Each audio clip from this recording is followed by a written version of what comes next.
Os 11 melhores jogadores que eu vi pela seleção brasileira desde 2010. E aqui alguns critérios antes de falar o time ideal nesse período. Primeiro, por que 2010? Logicamente, eu não nasci em 2010, eu nasci em 1999, mas peguei 2010 que foi quando eu realmente comecei a acompanhar. E também para dificultar um pouco, porque se eu pego desde 99, mesmo não tendo assistido, fica fácil colocar Ronaldinho, Rivaldo, Ronaldo, Cafu, Roberto Carlos, Marcos, Lúcio, etc. E desde 2010 a gente tem uma mudança de geração, o que vai dificultar um pouco aqui a escolha de algumas posições determinadas. E também a gente pode entender melhor quais foram os melhores companheiros do Neymar, já que eu vou considerar aqui um período pós-Copa e, dentro disso, atuações apenas pela seleção brasileira. Então não são os melhores que da geração, assim, digamos, em termos gerais. Por exemplo, o Vinícius Júnior com certeza entraria nessa lista, já dando um spoiler aqui, se a gente considerasse os melhores da geração como um todo, contando também como as atuações pelos clubes. Mas não, o critério aqui é jogo só pela seleção brasileira. Então bora lá? Começando pelo gol, Alisson. E antes de você comentar, parei no Alisson, escuta os critérios, é totalmente opinativa essa lista, você pode discordar ou não, deixa aí nos comentários, inclusive no final do vídeo, mas, por favor, antes de criticar, apenas escute os argumentos que eu tenho, e aí sim depois você pode também, com seus argumentos, explicar por que você prefere outro jogador em cada posição. Por que o Alisson? Primeiro, vamos lá. A gente tem duas opções aqui, basicamente. O Júlio César, que foi o goleiro ali na Copa de 2014, de 2011. Teve até algum gap ali que foi o Jefferson em determinado momento. O Alisson também não foi titular durante todos os momentos. O Ederson, em várias oportunidades também foi titular. Mas, basicamente, a gente tem dois goleiros de topo aqui que foram mais acionados pela seleção brasileira. E aí, dentro disso, você tinha o Júlio César, que já estava em final de carreira, que jogava pelo QPR lá da Inglaterra e pelo Toronto, do Canadá, e que não faz uma boa Copa de 2014, e um goleiro muito regular numa seleção brasileira. Vocês sabem que eu sou defensor do Alisson e acho que ele é ainda o nosso melhor goleiro, mas pela seleção brasileira, até por ter sido muito protegido na era Tite, por exemplo, o Alisson nunca fez grandes atuações, assim, você não pega um jogo do Alisson e fala, putz, esse jogo aqui o Alisson salvou muito. Não, mas sempre foi um goleiro que passou segurança, com pouquíssimas falhas, discordo totalmente de quem fala que ele poderia ter feito melhor nos gols da Bélgica ou da Croácia, discordo mesmo, então por isso a minha escolha aqui no gol é o Alisson. A lateral direita eu vou com o Maicon, e aí é mais por falta de opção do que o Maicon entregou mesmo com a camisa da seleção. Claro, eu sei que o Daniel Alves jogou mais bola do que o Maicon na seleção, mas eu não quis colocar ele aqui porque eu não acho que a gente pode colocar, por tudo que já aconteceu, né, por todo esse imbróglio envolvendo o Daniel Alves fora de campo, a gente não pode ficar, digamos assim, evidenciando o cara em termos de história na seleção brasileira. Então por isso aqui eu vou com o Maicon. A outra opção seria o Danilo, mas eu acho que por mais que o Maicon ali de 2011 a 2014 não tenha sido o Maicon, por exemplo, de 2008, 9, 10 ali ele chega como o melhor lateral direito do mundo na Copa, na Copa, né? Mas depois ali em 2011 ele tem alguns momentos, 2012 ele não é nem convocado, 2014 a titularidade dele é muito discutível naquele time do Filipão, mas ainda assim eu acho que o Maicon foi mais jogador do que o Danilo, e aqui eu vou pesar mais. E outra questão também que eu vou pesar nessa lista, mais qualidade técnica do que longevidade. Se a gente for pegar longevidade, o Danilo tá há muito tempo sendo lateral e com constância, por mais que agora muita gente não goste e tal, mas em termos de longevidade, o Danilo até apresentou um futebol por mais tempo do que o Maicon entre 2010 e 2014. Mas, ainda assim, o Maicon ali em final, não digamos em final de carreira, mas ali nos últimos passos, já não era o mesmo da Inter de Milão. Ainda assim, eu ainda acho que ele apresentou mais pela seleção brasileira, um lateral direito clássico que ia à linha de fundo e muito bom defensivamente também. Então acho que em termos de jogador, o Maicon foi melhor do que o Danilo. A dupla de zaga, eu vou com Thiago Silva e Davi Luiz. Eu fiquei muito em dúvida no parceiro do Thiago. Por quê? O Thiago teve três principais parceiros, né? Os parceiros na Copa, digamos assim. O primeiro foi o Davi Luiz, em 14, depois a gente teve o Miranda em 2018 e o Marquinhos agora mais recentemente em 2022. Ao meu ver, o Davi Luiz foi o que fez a melhor Copa entre eles, apesar do 7-1, né? O 7-1 foi uma atuação muito ruim do Davi Luiz, foi um dos piores em campo, assim, disparado um dos piores em campo, ele erra demais nesse jogo, mas a Copa como um todo dele foi muito boa.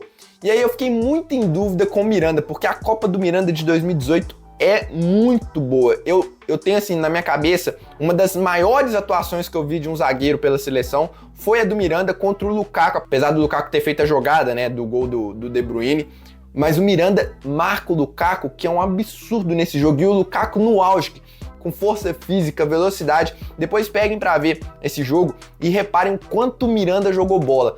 Ainda assim, eu acho que se a gente pegar a qualidade técnica com a bola e sem o Davi Luiz, que foi um dos melhores zagueiros do mundo, algo que o Miranda nunca chegou perto disso, e eu acho que também pela seleção brasileira, o Davi Luiz desde 2010 foi o titular ali ao lado do Thiago Silva até 2015, 16 mais ou menos, que é quando ele perde a posição, né? Aí começa a cair um pouco mais de nível. Ainda assim, eu acho que o Davi Luiz entregou mais pela seleção brasileira do que o Miranda.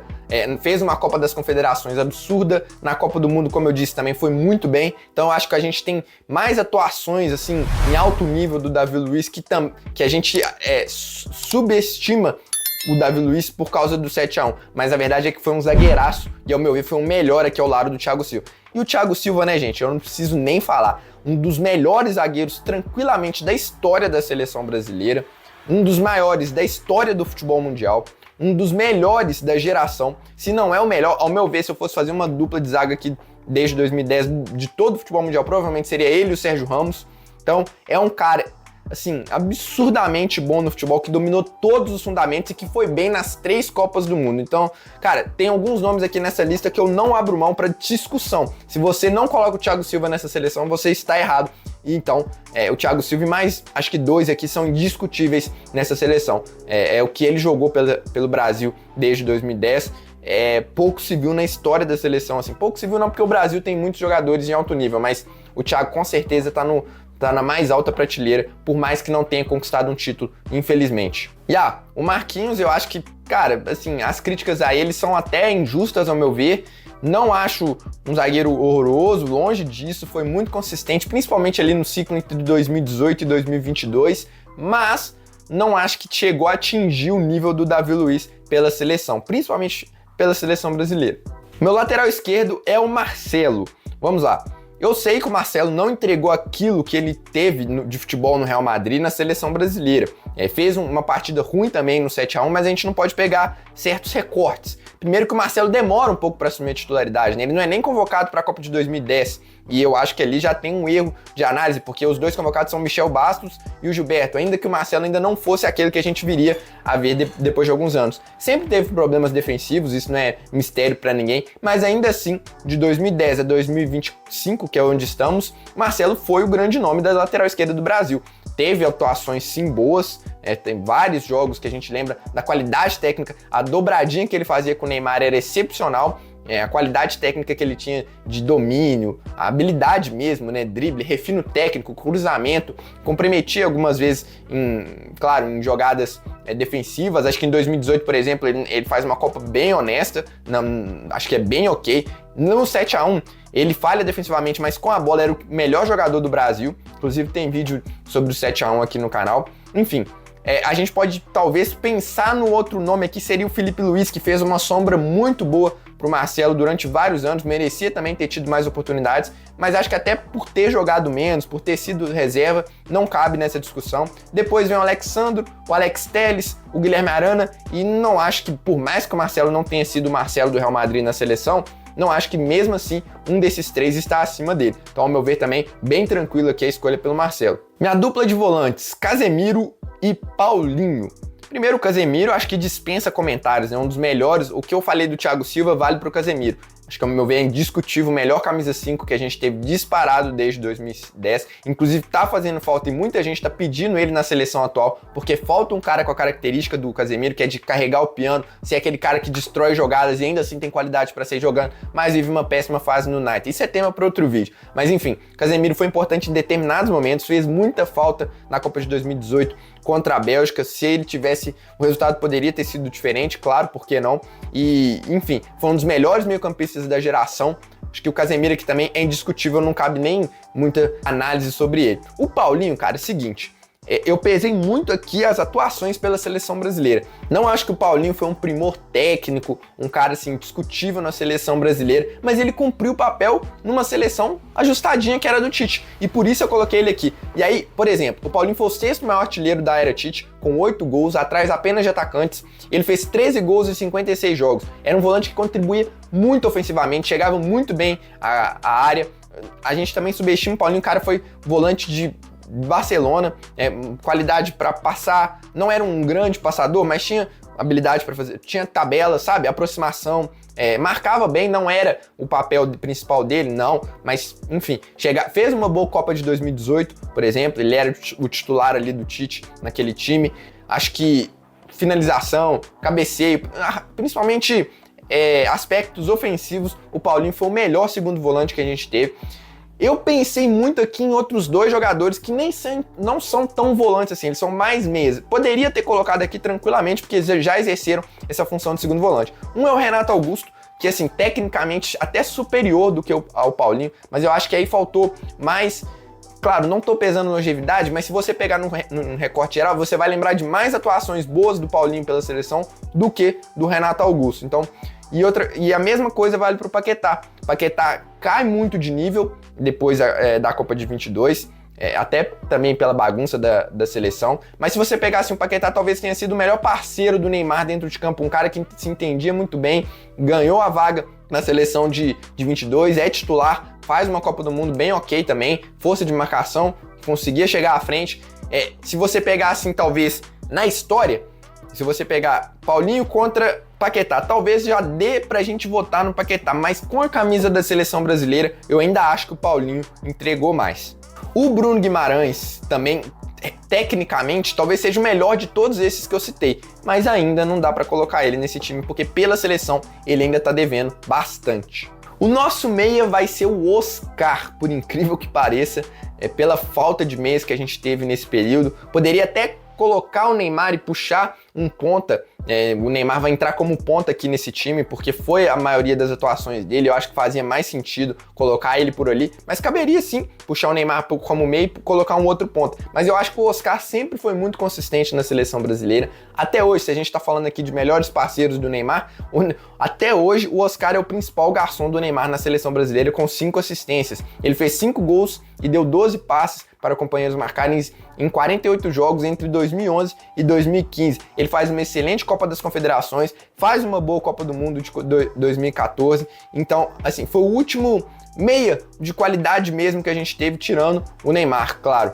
O Kaká, muita gente pode lembrar dele, mas como eu disse, eu tô considerando a pós-Copa de 2010. Kaká participa ali de um jogo ou outro no ciclo pós-2010, mas já não era o mesmo Kaká e longe de ter atuações que igual a do Oscar teve. Se a gente pegasse talvez o recorte do início de 2010, poderia até considerar o Kaká, que ele chega baleado para a Copa, né? Enfim, eu acho que no geral o Oscar jogou mais do que o Kaká pós 2010. Claro que se a gente considerasse todo o período não teria nem discussão.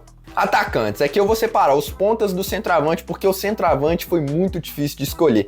Mas vamos lá, os meus pontas vão ser o Coutinho pela direita e o Neymar pela esquerda.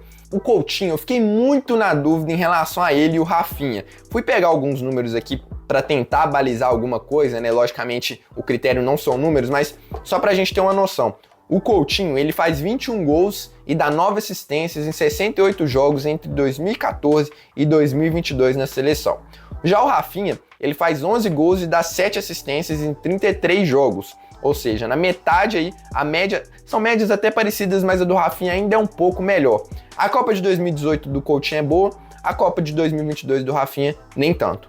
Se você pegar num conjunto da obra, eu acho que o Coutinho entregou mais pela seleção brasileira. O Coutinho chega arrastando assim, vocês vão lembrar bem, o Willian era o titular da seleção no começo da era Tite, ele demora um pouquinho para colocar o Coutinho, porque o Coutinho ele era um ponto esquerda no Liverpool, e o Tite tinha esse receio de jogar ele para a direita, mas depois que o Coutinho entra, ele assume a condição de titular, depois o Coutinho até vira meia na seleção do Tite, enfim. O Tite demora a colocar o Coutinho, se não fosse isso ele poderia ter tido até melhores momentos, mas eu lembro muito do Coutinho saindo da direita, arrastando para a esquerda, tabelando ali com o Neymar, aquela seleção que tinha mais liberdade, né? Até por isso o Coutinho troca de posição, porque o Tite ele prioriza um ponta mais aberto, e aí o Coutinho não era esse cara, mas o que o Coutinho jogou, por exemplo, de 2015 a 2018, eu acho que nenhum outro ponta fez, nem mesmo o Rafinha, por mais que você vai ter vários jogos aqui do Rafinha muito bons, tem de fato, o Rafinha começa a ser convocado pela seleção em 2021 e entrega muito, sim, de fato, mas o Coutinho de 2015 a 2018 era o grande nome da seleção pós-Neymar. Ele faz uma Copa de 18 muito boa também, acho que a Copa dele ali ainda é positiva. Depois de 18, aí naquela história, Barcelona, Bayern, não rende o que a gente esperava, e aí ele é até convocado em 2022, mas não vai para a Copa. Mas de qualquer maneira, eu ainda acho que o Coutinho, em termos técnicos, de drible, de finalização, de capacidade de poder criar jogo, ele jogou mais do que o Rafinha.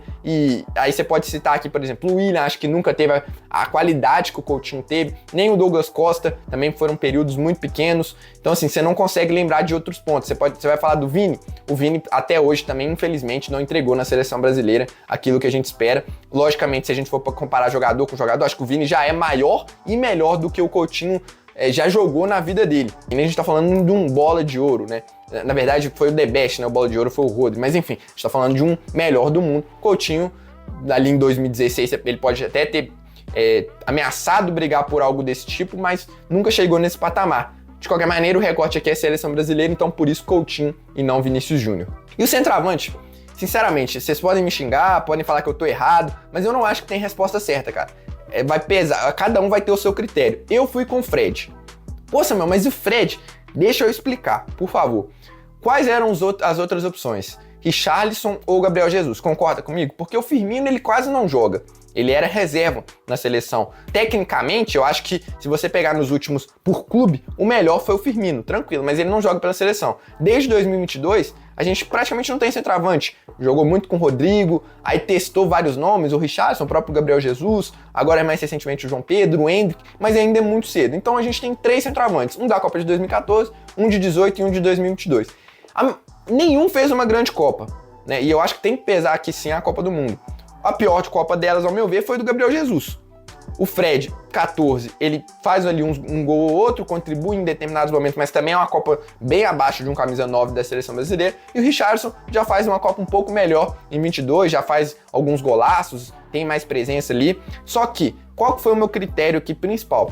Tecnicamente, já que a gente está escolhendo um centroavante, um cara para fazer gol, eu escolhi o Fred, porque eu acho que ele era o melhor entre esses 3. O Fred tinha uma finalização melhor do que dos dois, um cabeceio melhor e um pivô melhor do que dos dois. Então, como camisa 9 em si, eu acho que o Fred foi o melhor na seleção brasileira.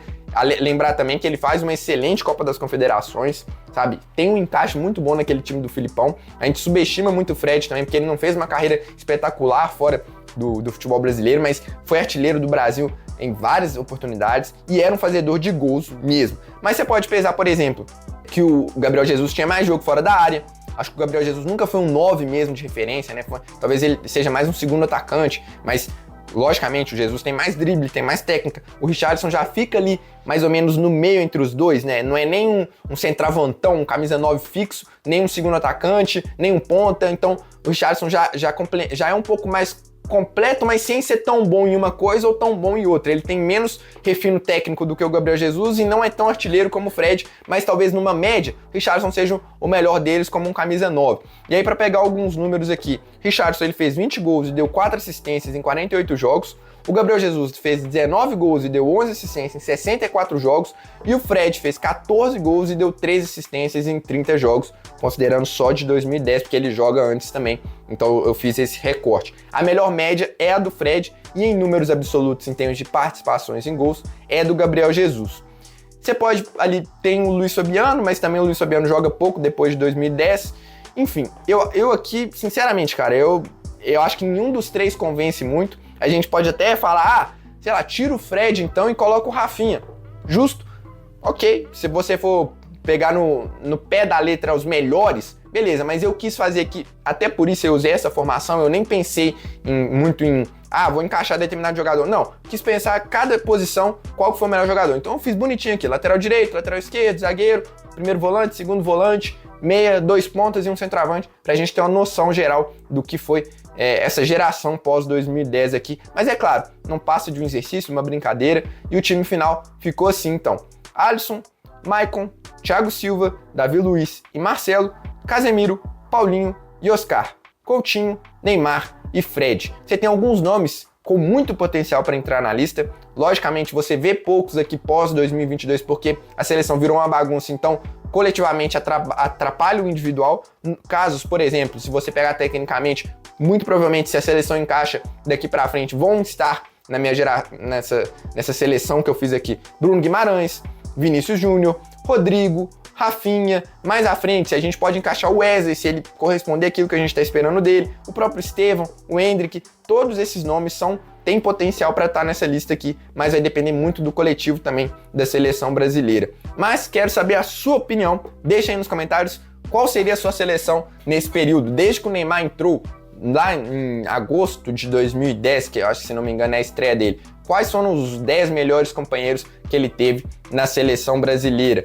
Eu nem falei muito do Neymar, né? Mas assim, sinceramente, né, gente, não precisa. Neymar é o maior artilheiro da história da seleção brasileira em números oficiais e o segundo em gerais, pós-Pelé. Enfim, eu acho que o Neymar não precisa da gente discutir muito, né? Mas deixa aí nos comentários qual a sua opinião sobre os nomes que eu falei aqui, qual é a sua seleção. E claro, se você chegou até aqui é porque curtiu o conteúdo, então não se esqueça de deixar o seu like, que ajuda muito a crescer aqui o canal no YouTube, ajuda mais pessoas verem esse vídeo. E também, se você não é inscrito, deixa aí a sua inscrição, fica o convite para você receber mais conteúdos sobre a seleção brasileira. Eu fico por aqui, um abraço e até a próxima.